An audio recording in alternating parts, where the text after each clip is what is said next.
பஞ்ச பாண்டவர்களில் இளையவர்களான நகுலன் சகாதேவன் இவர்களுடைய போரிலும் சரி மகாபாரதத்திலும் சரி இவர்களுடைய செய்கை அல்லது அவர்களுடைய பெரிதாக இல்லையே அது இல்லை. ஏன்னா நகுலன் சகாதேவன் பாண்டவனுடைய 2வது மனைவிக்கு பிறந்தவங்க. இந்த தர்மன் பீமன் அர்ஜுனன் முதல் மனைவி இறைவனால் வரம் பெற்று வந்தவங்க. அவங்க 3 பேரும் அவங்க 3 பேருமே வந்து 3 விதத்திலையும் பலசாலிகள். ஒருத்தன் தர்மத்தில் பலசாலி, ஒருத்தன் வில்லியில் பலசாலி, ஒருத்தன் கதையில் பலசாலி. இந்த 3 பேரும் சரியான பலசாலிகள். இந்த 3 பேர் இல்லாமல் கர்ணனும் இயற்கை வரம் கொடுத்து பிறந்தவங்க அவங்க 4 பேருமே. அதனால் அவங்களுடைய சிறப்புகள் பெருசு. இது நகுலன் சகாதேவன் வந்து 2வது மனைவியினுடைய சராசரி சாதாரண பிள்ளைகள். ஆனால் குந்தி என்ன பண்ணுறா, 5 பிள்ளைங்களும் அதுக்கு தாயும் இல்லை தகப்பனும் இல்லையே. இப்போ பாண்டவனை இறந்துட்டான், மனைவி இறந்துட்டாங்க. அதனால் இந்த 5 பிள்ளையும் தாம் பிள்ளையாகவே வளர்க்குறாங்க. தனிப்பட்ட சிறப்பில்லை, சாஸ்திரத்தில் சிறந்தவன் சகாதேவன். அப்போது அந்த சாஸ்திரத்துலேயே கண்ணன் ஒரு இடத்துல கேட்குறான், நீ எல்லாத்தையும் தெரிஞ்சிக்க முடியுமா? எல்லாத்தையும் தெரிஞ்சிக்க முடியும். என்ன தெரிஞ்சுப்பியா? தெரிஞ்சிக்க முடியும். சரி, எனக்கு தெரிஞ்சிக்க பார்க்கலாம், காட்டு பார்க்கலாம் அப்படின்ட்டு ஒரு டெஸ்ட்டு வைக்கிறாங்க. கடவுளை எங்கெங்கேயோ ஆராய்ச்சி பார்க்குறான் சகாதேவன், எங்கேயுமே கிடைக்கல சாஸ்திரம் மூலியமாக. இது கிடைக்கலையே என்ற அவமானத்தில் என்ன பண்ணுறான், கழுத்தில் ஒரு கவரை போட்டு இனி நம்ம வாழக்கூடாது, தோத்துட்டோம் அப்படின்னு இருக்கும்போது கண்ணன் கழுத்தில் இருக்கிறான். அந்த அளவுக்கு சாஸ்திரத்தில் சிறந்தவங்க அவங்க 2 பேரும். ஆனால் இவங்க 3 பேரும் பலத்தில் சிறந்தவங்க. அவங்க நான் 2 பேருமே வந்து ஒரு தாய் தகப்பனுக்கு பிறந்தவங்க. இவங்க 3 பேருமே இயற்கைக்கு பிறந்தவங்க. அதனால் இவங்களுடைய சிறப்புகள் வேறு. இதில் இந்த 3 பேர்லேயுமே எல்லாரை விட சிறப்பு வாய்ந்தவன் யாருன்னா கர்ணன். கர்ணனுக்கு ஈக்குவலாக இவங்களை யாரையும் ஒப்பிட முடியாது. எல்லா விதத்துலையுமே சரி, தர்மத்திலையும் சரி, போர்லேயும் சரி, குணத்திலையும் சரி, செயல்லையும் சரி, கர்ணனுக்கு ஈக்குவலாக இவங்க யாரையுமே ஒப்பிட முடியாது. அவ்வளோ சிறந்த மனிதன் கர்ணன். அதனால தான் நான் அடிக்கடி இந்த கர்ணனுடைய இது வந்து அப்பப்போ ஞாபகப்படுத்துறதுக்கு காரணம் என்னென்னா, ஒவ்வொரு மனிதனுக்கும் கர்ணனுடைய மனம் வரணும்.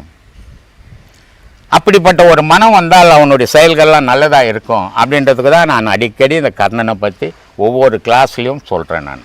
இப்போ சுவாமி, அதாவது இந்த மகாபாரத போரிலே இந்த 5 இறக்கவில்லை.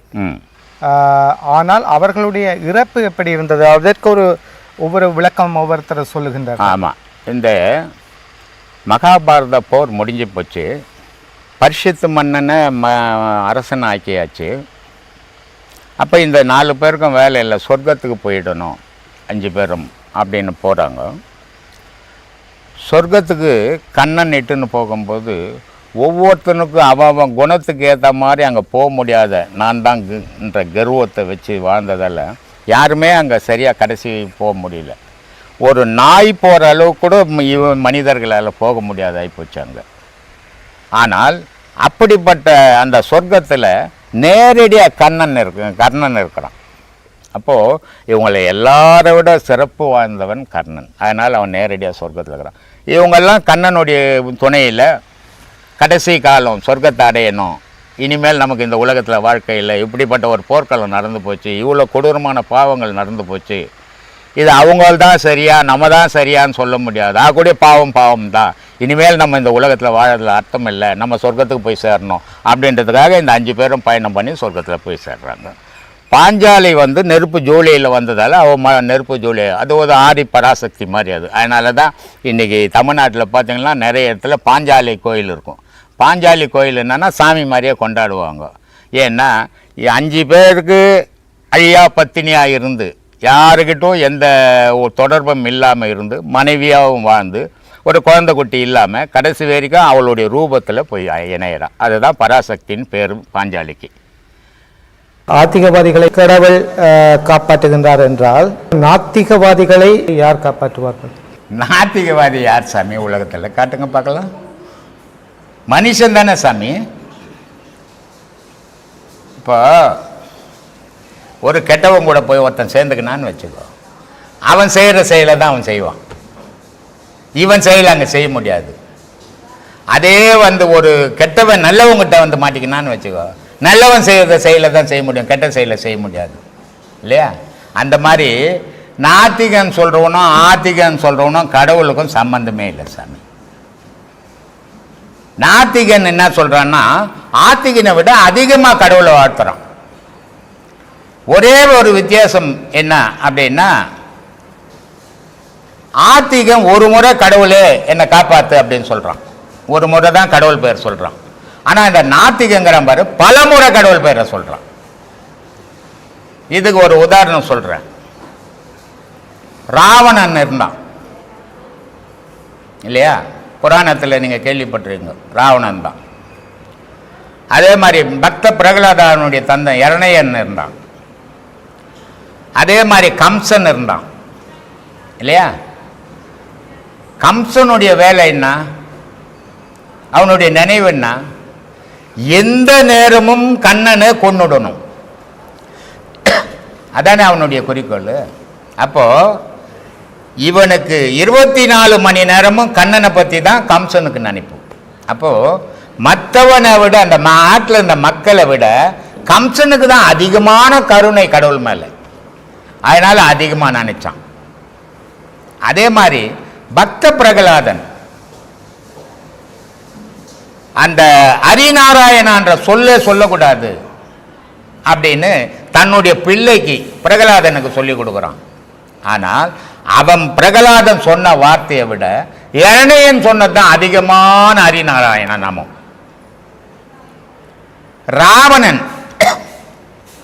ராமனை பத்தி பக்தருங்க பேசுறதை விட ராவணன் தான் அதிகமா புகழ்மா ராமன்.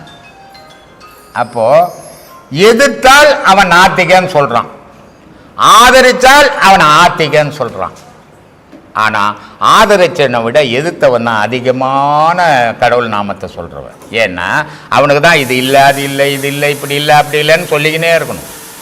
ஆனால் நம்ம சொல்றது என்னன்னா, நீ ஆத்திக எண்ணி போட்டு இருக்கிற பொருளெல்லாம் இல்லைன்னு பேசாத, அது உனக்கே கேடு. அதே நேரத்தில் நான் ஆத்திகன்னு சொல்லிவிட்டு இல்லாததெல்லாம் வாரி வேஷம் கட்டிக்கின்னு இதெல்லாம் இருக்குதுன்னு சொல்லாது. ஆத்திகனா இருந்தாலும் நாத்திகனா இருந்தாலும் சரி, கடவுள்ன்ற ஒரு பொருள் உள்ள இருக்கிற வேண்டியா ஆத்திகனும் இருப்பான், நாத்திகனும் இருப்பான். கடவுள்ன்ற ஒரு பொருள் காற்றிருந்த பிராணன் வெளியே போச்சுன்னா அங்க நாத்திகனும் இல்லை, ஆத்திகனும் இல்லை. அப்போ எது நிக்குது, எது பேசுது? உள்ள இருக்கிற இறைவன் மட்டும்தான் பேசுறான், நீ பேசல. நீ வச்சுக்கினது உனக்கு பேர் ஆத்திகன், அவனுக்கு பேர் நாத்திகன்னுட்டு. ஒருத்தனை கோயந்தான பேர் வச்சுக்கினா, ஒருத்தன் குமாரசாமின்னு ஒருத்தன் பேர் வச்சுக்கணும். இது பேரெல்லாம் அவங்க வச்சுக்கிற பேரு. ஆனா இறைவன் வச்ச பேரு, இயற்கையான பேரு பிராணன். அந்த பிராணன் வெளியே போச்சுன்னா ஆத்திகனம் இல்லை, நாத்திகனம் இல்லை சாமி. எங்க ஆத்திகன்? நாத்திகன் பாம்பாட்டி காலத்துல நாத்திகம் பேசுறாரு. நாத்திகம்ன்றது இப்பதான் பேசுச்சுன்னு இல்ல. நாத்திகெல்லாம் வாழறானான்னு பார்த்தீங்கன்னா எத்தனையோ நாத்திகம் பிச்சை எடுத்துக்கணுங்கிறான். ஆத்திகெல்லாம் பிச்சை எடுக்கிறானா எத்தனையோ ஆத்திகெல்லாம் கோடீஸ்வரனாகிறான். அதனால உலக வாழ்க்கையில ஆத்திகனா நாத்திகனா இல்லை, அவனுடைய வாழ்க்கை முறை, அவனுடைய தொழில், அவனுடைய பயணங்கள், அவனுடைய சுற்றுச்சூழல், இதெல்லாம் சேர்த்து தான் அவனை நிர்ணயம் பண்ணுது. இங்கே ஆத்திகமா நாத்திகமான்றது பேச்சே கிடையாது. அதனால ஆத்திகம் நாத்திகம்ன்றதை மறந்துடுங்க, மனுஷன்றதை நினைச்சுக்கோங்க. இந்த ஆத்திகம் நாத்திகம் நினைக்கிற மாதிரி தான் மதங்களும் இன்னைக்கு வாதம் பண்ணின்னு இருக்குது. அதனால இது தேவையற்ற விஷயங்கள். ஒருத்தருக்கு ஒருத்தர் அன்பு பரிமாறிக்கணுமே தவிர இங்க நான் நாத்திகன், நான் ஆத்திகன் என்ன ஆயிட போறேன்? ஆத்திகன் இருந்தாலும் அம்மா வயிற்றில் தான் பிறக்கணும், நாத்திகன் இருந்தாலும் தாய் வயிற்றில் தான் பிறக்கணும். ஆத்திகன் இருந்தாலும் ஒரு மனைவின்னு ஒரு பெண்ணை கட்டி தான் ஆகணும், நாத்திகனாலும் ஒரு பெண்ணு மனைவின்னு கட்டி தான் ஆகணும். ஆத்திகன் எனக்கு மனைவி கட்ட வேண்டியதில்லை, தானாக வரும்னு சொல்ல முடியுமா? நாத்திகன் எனக்கு மனைவி கட்டிக்க வேண்டியது தானா வரும்னு சொல்ல முடியுமா? வாழ்க்கை முறை பூமியில நீயும் ஆத்திகனும் சாப்பிட்டாகணும், நாத்திகனும் சாப்பிட்டு தாண்டா ஆகணும். இங்க என்னடா ஆத்திகன் நாத்திகன் சும்மா வாதத்துக்கு பேசி நிற்கிறீங்க, அது தேவையற்ற விஷயம். மனுஷன்ற ஒரே நினைப்பை வச்சுங்க, எல்லாருக்கும் நன்மை நடக்கும். இந்த 14 புராணத்திலே சிறந்த புராணம் என்று எதை சொல்லுவீர்கள்? 14 புராணம்னா என்னது? அது இந்த மகாபாரதம், ராமாயணம் இதெல்லாம் சேர்ந்தது. இது எண்ணவே முடியாது, எண்ணவே முடியாத அளவு இருக்குது.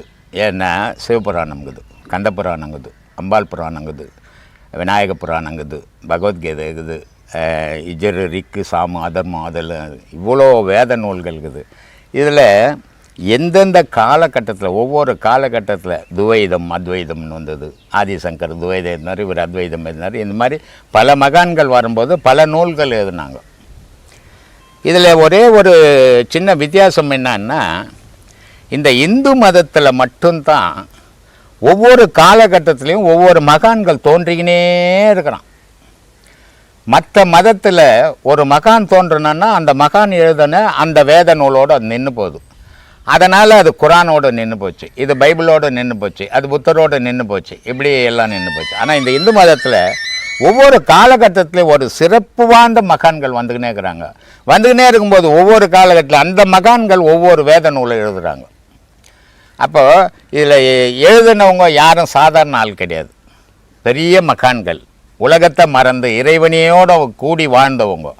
அவங்க எழுதுகிற நூலில் குறை சொல்கிற அளவுக்கு நமக்கு தகுதி கிடையாது. ஆனால் எல்லா நூல்களுமே சிறந்தது, எல்லா நூல்களும் படிக்க முடியாது. எல்லா நூல்களும் படிச்சுட்டான்னா அவன் குடும்பத்துக்குள்ளே இருக்க முடியாது, ஒரு தொழில் செய்ய முடியாது, அவன் காட்டில் தான் தெரிய வேண்டியது வந்துடும். ஏன்னா மனம் மாறி போயிடும். அதனால் எல்லா நூல்களும் படிக்க முடியாது ஒரு மனுஷனால். அவ்வளோ நூல்கள் இருக்குது. ஆனால் ஒவ்வொரு மனுஷனுக்கு ஒவ்வொரு மனம் இருக்குது. அந்த மனத்துக்கு எந்த நூல் பிடிக்குதோ, பகவத்கீதை பிடிக்குதா பகவத்கீதை படி, சிவபுராணம் பிடிக்குதா சிவபுராணம் படி, கந்தபுராணம் படிக்குதா கந்தபுராணம் படி, இல்லை யஜுர்வேதம் பிடிக்குதா, அந்த மாதிரி உன் மனம் எதை ஏற்றுக்குதோ அதை படித்தால் குழப்பம் இல்லாமல் இருப்பேன். எல்லாத்தையும் படித்தேன்னா குழப்பம்தான் மிஞ்சும். அதனால் எல்லாத்தையும் படிக்கக்கூடாது. எதையாவது ஒரு பாதையில் பயணம் பண்ணுங்க, அது குழப்பம் இல்லாத போகுங்க. எல்லா பாதையும் நான் தெரிஞ்சுக்கணும்னு போனால் முடிவே இல்லாமல் போகும். அதனால் அப்படி போகாது. ஆத்மவணக்கம் சாமி. ஆத்மவணக்கம்பா. தியானம் கரெக்டாக செய்யணுன்றது முறையாக தெரியல, அது எப்படின்றது விளக்கமாக சொல்லுங்கள் சாமி. எனக்கு கூட உலகத்திலேருந்து பல இடத்துலேருந்து எனக்கு போனுங்க வருது, சாமி நாங்கள் வர முடியாது, அதனால் எங்களுக்கு தியானம் வந்து ஃபோனில் சொல்லணும், இல்லை லெட்ரு மூலியமாக சொல்லணும் அப்படின்லாம் சொல்கிறாங்க. நான் இது வரைக்கும் வந்து அது மாதிரி சொன்னது கிடையாது.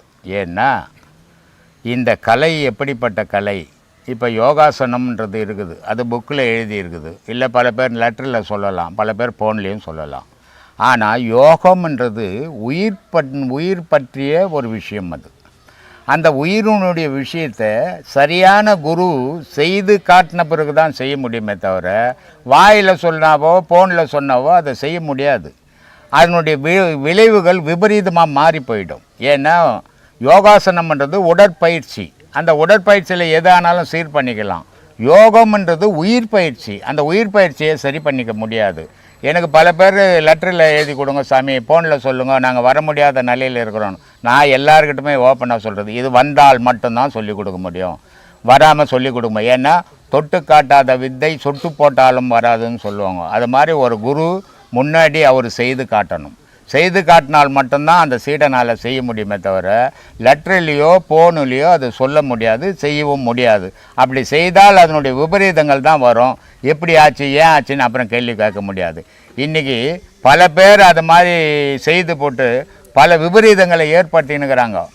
மூளைன்றது ஒரு லட்சக்கணக்கான நரம்புகள் ஓடுது. அதில் இந்த தியானம்ன்ற முறையில் இவங்க கண்டபடி செய்து தலையை இவங்களோட சுய நினைவை இழந்து போய் மென்டலாக கூட ஆகி போயிருக்கிறாங்க. இது ஏன்னா பல பேர் இந்த ஃபோன்லேயே உபதேசம் கொடுக்குறேன், ஒரு 50,000 அனுப்பு, 1,00,000 அனுப்பு, லெட்டரில் எழுதி அனுப்புகிறேன் அப்படின்றது, இந்த மாதிரிலாம் அனுபவித்து பல தவறுகள் ஏற்பட்டு பல ஜனங்கள் பாதிக்கப்பட்டிருக்கிறாங்க. நம்ம ஆசிரமத்தை பொறுத்த வரைக்கும் நான் யாருக்குமே ஆள் நேரடியாக வராத உபதேசம் சொல்கிறதும் கிடையாது, கொடுக்குறதும் கிடையாது. கொடுத்தாலும் அது விபரீதத்தை உண்டாக்கும்.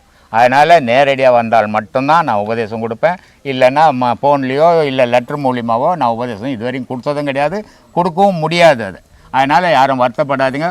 முடிஞ்சால் வாங்க, முடியலையா உங்கள் பக்கத்துலேயே எங்கே நல்ல குரு இருக்கிறாங்களோ அவங்களாண்ட போய் தெரிஞ்சுக்கங்க. இது என்கிட்ட வந்து இந்த கலைன்றது யாருக்கும் சொந்தம் இல்லை, இது எனக்கு சொந்தம் உனக்கு சொந்தம்ன்ற உரிமை கொண்டாடுற விஷயம் இல்லை. தெய்வீக கலை, இந்த தெய்வீக கலையை யாரும் முறையோடு கற்றுக் கொடுக்குறாங்களோ அங்கேயே போய் தெரிஞ்சுக்கலாம். இங்கே தான் வரணும்னு அவசியம் கிடையாது. தேதி என்று சொல்லப்படுகின்றது, அது உண்மையா கட்டுக்கதையா? அது உண்மையா பொய்யா தெரியாது எனக்கு. ஏன்னா உண்மை என்ன நான் பார்த்துருக்கணும், அப்போ அது உண்மைன்னு சொல்லலாம். நான் பார்த்ததில்லை, அதனால் உண்மைன்னு நான் சொல்ல முடியாது. நான் பார்க்காதால பொய்யன்னும் எல்லாத்தையும் சொல்லிட முடியாது. என்னை பார்த்தவங்களும் இருக்கலாம் ஒரு கால், அதனால் அதை நான் பொய்யன்னும் சொல்ல விரும்பலை. ஆனால் காட்டேரின்றது என்ன அப்படின்னா, இதில் பல வகைப்படுது. காட்டேரி, கன்னிஸ்திரீ, கொல்லிக்கட்ட பேய். ஏன்னா அவங்க மனசு இப்போ அதை தான் தேடிங்குது. இந்த கேள்வி கேட்டாங்களே, அவங்க மனசு இந்த பேய் பிசாசை பற்றி தேடிங்குது. அதனால் அவங்களுக்காக சொல்கிறேன், இத்தனை பிசாசு இருக்குது. அதே மாதிரி முனீஸ்வரன், பால்முனி, தவமுனி அப்படின்றது இருக்குது. இந்த வகை இல்லாமல் பிசாசுன்னு ஒன்று இருக்குது. நான் இப்போ சொன்ன எத்தையும் நான் பார்க்கல, என் எதிர எதுவும் வரல. ஆனால் சொல்கிறாங்க இதெல்லாம் இருக்குதுன்னுட்டு. அப்போது இந்த காட்டேரின்றது என்னன்னா, ஒரு கர்ப்ப பொண்ணு அந்த கர்ப்பத்தில் அவள் முழுவாமல் இருந்து அந்த டெலிவரி ஆக முடியாமல், குழந்தை வெளி வர முடியாமல் இறந்து போகிறது காட்டேரி. அப்போ அந்த குழந்தையும் இறக்குது, அந்த தாயும் இறக்குறா. அவள் எப்படி இறக்குறான்னா, ஒரே ரத்தத்தில் இறக்குறான். அப்படி இறக்குற பெண்ணுக்கு பேர் காட்டேரின்னு பேர். கல்யாணமாவில் ஏதோ ஒரு சூசைட் பண்ணிக்கிச்சு, அது கன்னிஸ்திரீன்னு பேர் இல்லையா? கல்யாணமும் ஆயிடுச்சு, குழந்தை குட்டி இல்லை, ஏதோ சம்பவத்தால் ஏதோ பிரச்சனையால் இறந்து போச்சு, அது பேர் பிசாசு இல்லையா? இப்படி ஆகிப்போச்சு.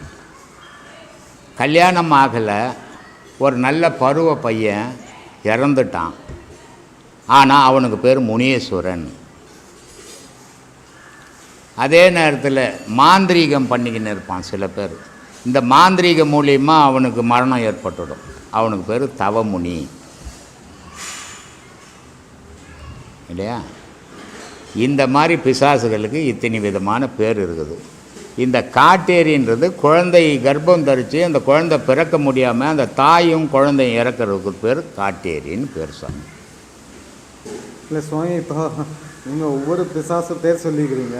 இப்போ பேய் இருக்கிறது உண்மை மாதிரி ஆகிடுமே. உண்மை நினச்சிக்கோ. இப்போ நான் தான் சொல்லிட்டேன், நான் பார்க்கல. நான் தான் சொல்லிட்டேன் சாமி, நான் பார்க்கல. அதனால் நான் பார்க்காதால இல்லைன்னு சொல்லிட முடியாது. நான் பார்க்காதால அது இருக்குதுன்னு நான் சொல்ல முடியாது. நீ இருக்குதுனாவது முடிவு பண்ணிக்கோ, இல்லைனாவது முடிவு பண்ணிக்கோ. அது ஏன்னா நீ கேள்வி நீ தானே கேட்ட, நீ தான் முடிவு பண்ணிக்கணும் அதை. இல்லை சுவாமி, இப்போது ஒருவருடைய ஆன்மா பிரிந்ததன் பின்னர் அந்த ஆன்மா சென்றுவிடும், அது மேலோகம் செல்லுமா அல்லது ஒரு குறிப்பிட்ட அந்த அவரோட வாழ்ந்த இடத்தை வந்து ஒரு ஆன்மாவும் மேல்லோகம் செல்லாது சாமி. அது வேற. ஒரு இப்போ இங்கேருந்து அமெரிக்காவுக்கு போகணுன்னா ஒரு வழி தெரியணும். உனக்கு வழி தெரிஞ்சால் தானே போக முடியும். வழி தெரியாமல் நான் அமெரிக்காவுக்கு போனோன்னு இங்கேயே சுற்றின்னு இருந்தால் எப்படி போயிடுவேன்? அந்த மாதிரி ஒவ்வொரு ஆன்மாவும் ஒரு உடலை விட்டு வெளியே வந்தால் அது 16 நாள் வரைக்கும் அந்த உடல் அதுக்கு தேவைப்படுற உடலை தேடிங்க கிடக்கும். ஒரு உடலை விட்டு அது வெளியே வந்ததுன்னா 3 நாள் அந்த உடலை விட்டு விலகாது. அது ஆக்சிடெண்ட்டில் செத்து இருந்தாலும் சரி, இல்லை வீட்டில் செத்து இருந்தாலும் சரி, அந்த உடலை சுற்றியே அது இருக்கும். ஆனால் அங்கே இருக்கிறவங்க அதை அறிய முடியாது, அது அறியும், எல்லாம் அறியும். அதனால தான் அந்த மரணம் சம்பவித்தா மறுநாள் வரைக்கும் அந்த பாடியை வச்சுருந்து அதுக்கு செய்ய வேண்டிய சாங்கியங்கள்லாம் செய்து எடுத்துன்னு போய் போடுறது. செத்தவனுக்கு என்னத்துக்கு சாங்கியம்? அந்த ஆன்மா மன நிறைவடைகிறதுக்காக இது செய்யப்பட்டது. ஆனால் இது அவங்களாண்ட சொல்லக்கூடாது, சொன்னால் செய்ய மாட்டாங்க. ஆனால் அந்த ஆன்மா அந்த 3 நாள் வரைக்கும் அந்த பாடியாண்டியே இருக்கும். அதை எடுத்து போய் மறைச்ச பிறகு தான் அது வேறு உடலை தேட முயற்சி பண்ணும். அந்த உடலை தேடி திருப்பி மறு உடல் எடுத்துக்குமே தவிர அது மேலே போக முடியாது. மேலே யாரால் போக முடியும்னா, இங்கே வாழும்போதே இந்த உலகத்தை மறந்து தெய்வ உலகத்தை எவனால் நினைக்கிறானோ அந்த வழியை தேடிக்கிறானோ அவனால் மட்டும்தான் போக முடியும். இந்த உலகத்திலேயே ஆசா பாசம் சொத்து சுகம் சொந்த பந்தத்தில் தெரிஞ்சவனுக்கு இங்கேயே தான் பிறப்பு. பல முறை பிறந்தாலும் இங்கே தான், பல முறை இறந்தாலும் இங்கே தான். ஞானத்தை தேடினவனுக்கு மட்டும்தான் ஆகாயத்துக்கு வழி தெரியும், மற்றவனுக்கு தெரியாது. அதுதான் நீங்கள் அடிக்கடி ஆமாம். இப்போது நமது இறப்பை நம்மால் உணர முடியுமா? முடியாது. ஆனால் முடியாது, ஆனால் முடியும். அது எப்படி? இறக்க போகிற நீங்கள், உங்களுடைய உயிர் போக போகுது, உங்களுடைய துடிப்பு உள்ளே நடக்கிற விதங்கள்லாம் நீங்கள் உங்களுக்கு தெரியும். ஆனால் இப்படி நடக்குது, எனக்கு இப்படி போக போகிறேன் நான் அப்படின்னா அடுத்த சொல்ல முடியாது. அப்போது ஒவ்வொரு மனிதனுடைய உயிரும் அவனுடைய பிரியுங்காலத்தில் அது எப்படி பிரியுதுன்னு அவனுக்கு மட்டும்தான் தெரியும், அந்த ஆன்மாவுக்கு மட்டும்தான் தெரியும். மற்றவங்களால் அறிய முடியாது, சொல்லவும் முடியாது. அதனால் சொல்ல முடியாதால தெரியாது, அதுவே உணர்ந்ததால் அதுக்கு தெரியும். ஒரு குழந்தை பிறந்துருச்சு, சரிங்களா? அப்போ வந்து இப்போ திருப்பி அந்த தந்தையானவர் திருப்பி பாவம் பண்ண சேராது, அந்த குழந்தைக்கு சேராது, சேராது. ஏன்னா அது பிறக்கிறதுக்கு முன்னதான் அந்த விந்துலேருந்து தான் அதுக்கு போச்சு. இப்போ அதுக்கு தொடர்பு அறுந்து போச்சு. தொடர்பு அறுந்து போன பிறகு அதுக்கு இந்த தாய் தகப்பன் பாவம் போகாது, ஆனால் அது செய்கிற பாவம் அதுக்கு வந்துடும். அதுதான். இன்னொரு கேள்வி ஐயா. சொல்லுமா. மது மாது சூது. சொல்லு. மது மாது சூது இதை விட ரொம்ப கொடியதானது என்னது? எதுமா? மது மாது சூது இதை விட ரொம்ப கொடியவாது. மது மாது மாது சூது சூதாட்டம். சூதாட்டம் இதை விட ரொம்ப கொடியமான செயல் எதையா? உலகத்தில் எதுவுமே கிடையாதும்மா. இந்த 3 தான் கொடுமையானது. ஏன்னா இந்த 3 வந்து தன்னையும் அழிச்சிடும், தான் குடும்பத்தையும் அழிச்சிடும்.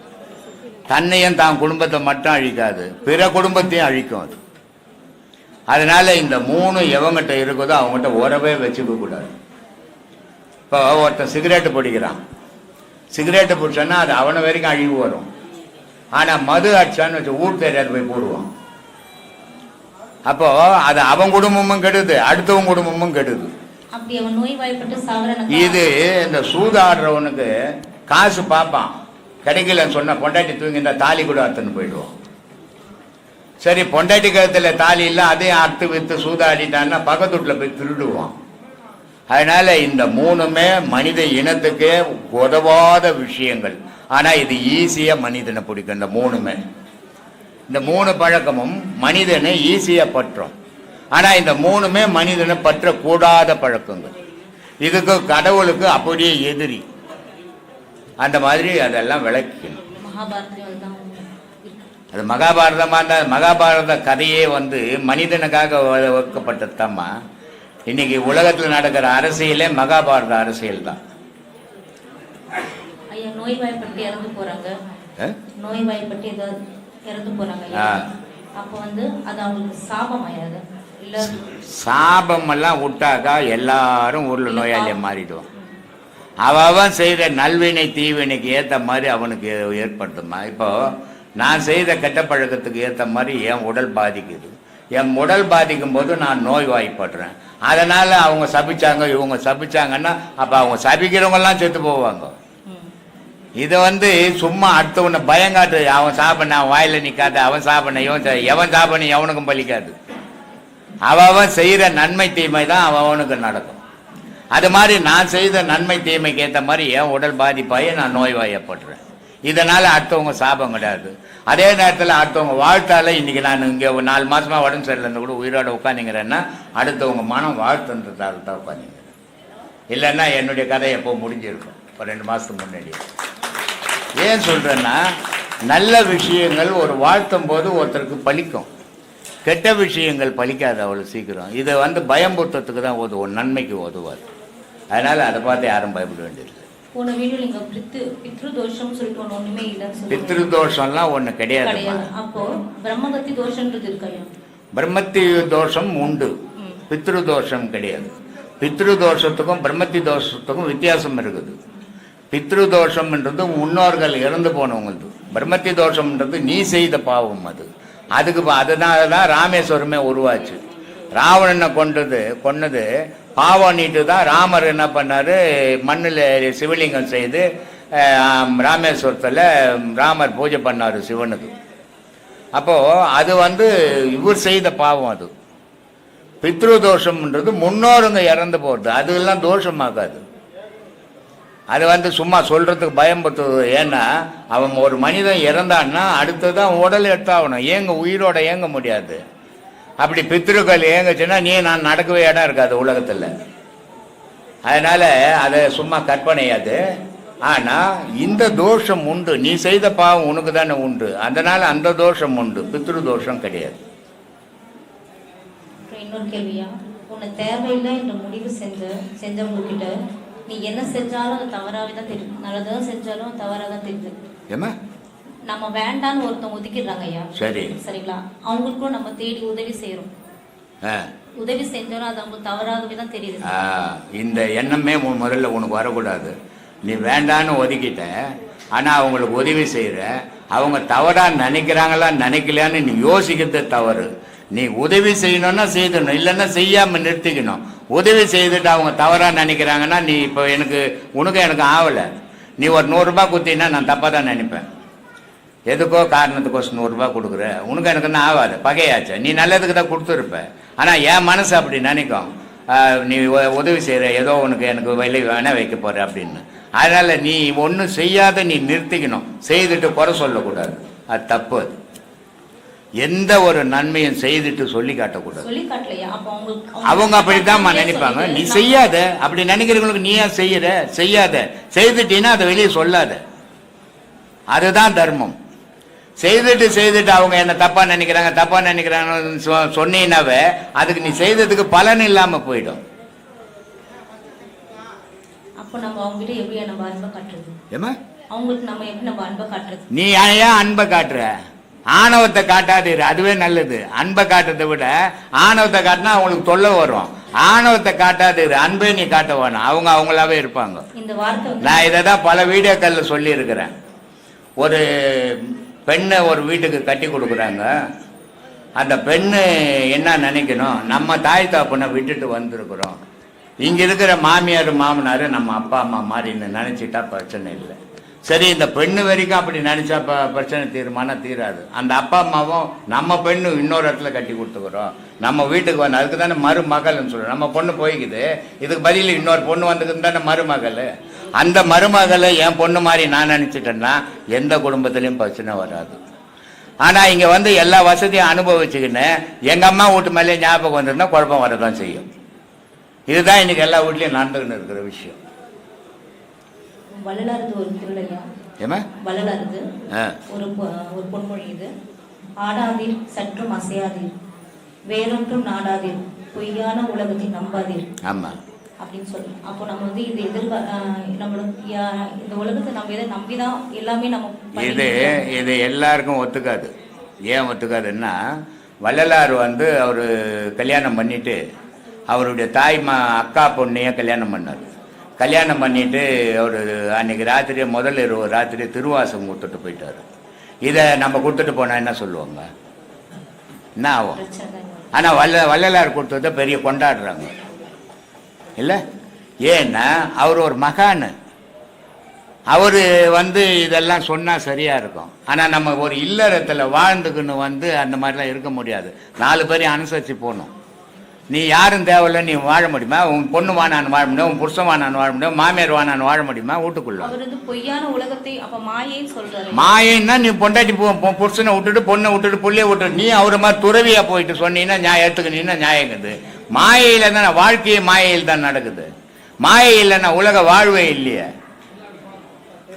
அப்படிப்பட்ட வாழ்க்கை வாழ்ந்துக்குன்னு மாயை வாழ்க்கையில இருக்காதுன்றது அது மகானுக்கு பொருந்தும், மனுஷனுக்கு பொருந்தாது. அதனால எல்லாருக்கும் எல்லா விஷயமும் பொருந்தாதுமா. இப்போ பகவத்கீதையில் சொல்றான், எது நடக்கணுமோ அது நன்றாக நடந்தது, எது நடக்க வேண்டுமோ அது நன்றாகவே நடக்கும். ஒரு சாவு வீட்டில் போயிட்டு எது நடக்கணுமோ அது நன்றாக நடந்ததுன்னா பக்கத்தில் நம்மளை படுக்க வைப்பான் இல்லை? சும்மா இருப்பான், நான் சாவு வீட்டுக்காரன் பக்கத்தில் நம்மளை படுக்க வச்சிருக்க மாட்டேன், ஒரு பள்ளம் வெட்டி. அதனால எல்லாத்தையும் எல்லா இடத்துலையும் செல்லாது.